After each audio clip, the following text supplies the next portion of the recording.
If you want to change the color of an object in Blender fast, you're in the right place. In this video, I'll show you the quickest way to assign a color to any object, and I'll also show you what to do if the color doesn't show up right away. This is a simple Blender skill, but it's one that saves time and helps your scene look much better almost instantly. If this tutorial helps you out, go ahead and hit like and make sure to subscribe for more quick Blender tips and beginner-friendly tutorials. Let's jump in. First, select the object you want to change. This is important because Blender will only apply the material to the object that is currently active. Once your object is selected, look over to the Material Properties panel on the right side of the screen.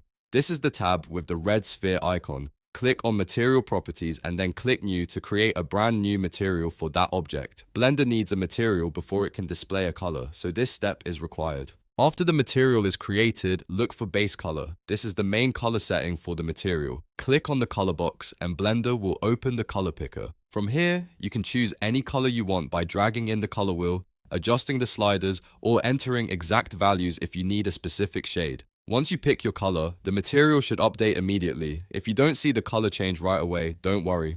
That usually means you're still in solid view. To actually see the material color properly, switch your viewport to Material Preview or Rendered View. You can do that from the shading options in the top right corner of the viewport. Once you switch views, your object color should appear exactly as expected. Also keep in mind that every object needs its own material if you want it to have a unique color. If two objects should share the same color, you can reuse the same material instead of creating a new one each time. That's just a great way to stay organized and work faster, especially in bigger scenes. So the process is really simple. Select the object, go to Material Properties, create a new material, click Base Color, and choose your color. If the color still isn't visible, switch to Material Preview or Rendered View. That's it. You now know how to change object color in Blender quickly and reliably. If this video helped, don't forget to like, subscribe, and turn on notifications for more easy Blender tutorials. Thanks for watching, and I'll see you in the next one.